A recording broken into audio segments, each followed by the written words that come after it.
Good day morning, everyone. This is Joe. Welcome to my scripture reflection for this Wednesday, February. Okay, well, it's not February. I missed that one. I missed that cue there. February. Wednesday, March the 9th. Yeah, time is going by so fast. I don't know how I did that, but sometimes we do miss things. And that actually, interestingly, by coincidence, is something that we should be thinking about when we hear today's gospel. So I'm going to ask you to quiet your minds and hearts as we prepare to hear today's gospel, which is from St. Luke, chapter 11, verses 29 to 32. While still more people gathered in the crowd, Jesus said to them, "This generation is an evil generation. It seeks a sign, but no sign will be given it, except the sign of Jonah. Just as Jonah became a sign to the Ninevites, so will the Son of Man be to this generation. At the judgment, the queen of the south will rise with the men of this generation, and she will condemn them, because she came from the ends of the earth to hear the wisdom of Solomon. And there is something greater than Solomon here. At the judgment, the men of Nineveh will arise with this generation and condemn it, because at the preaching of Jonah they repented, and there is something greater than Jonah here."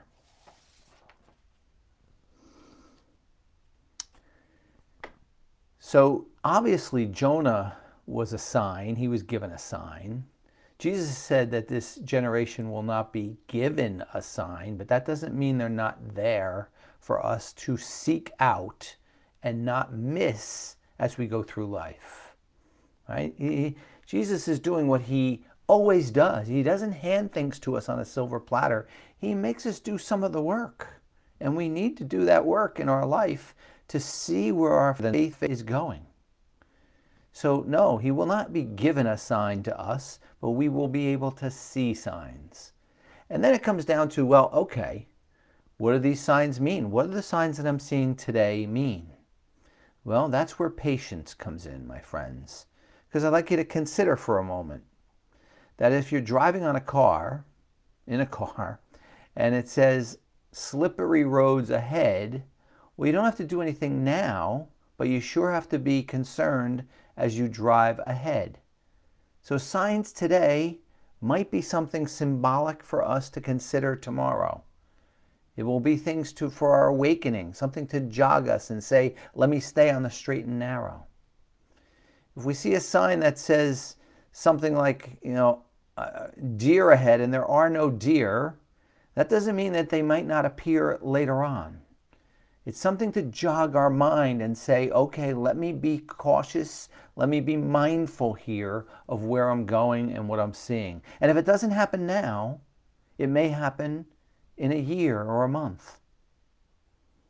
Right now, I'm looking at things that are going on in my life, and I'm saying, well, wow, certain things that might have happened years ago, I'm not so sure I was able to interpret them properly, but I could sure see where they were leading me now. In all honesty, most of you know about me leaving the Archdiocese of Newark. And when I did, it was a tough sign for me to try to interpret. But if I didn't leave when I did, Daniel the Beagle would have never been part of our lives.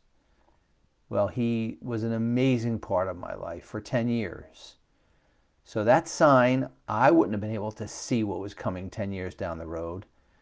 But the key here, though, my friends, is to be open to what is happening. Be open to what might be given to us by God, maybe not now, but something that happens now, it might be given to us later on. And that is a beautiful sign to consider. Well, I hope I didn't confuse you today. This was not the easiest gospel to interpret, but as I always say, we need to just take one particular theme or word and try to say, what does it really mean for us today? What does it mean for us tomorrow? And what does it mean for us, and most especially in this world today? So if you're willing to share with me what you have come up with from my interpretation of this gospel, and tell me what signs maybe that you're seeking right now, or you will be seeking in your life, or something that you feel strong about in your life of faith, share it with me here on the page. I would appreciate it. Most importantly, I thank you. I thank you for following me today and every day. I'd ask you to continue to follow me at joedwyerjr.com. Have a wonderful Wednesday. I'll see you back here soon. Take care.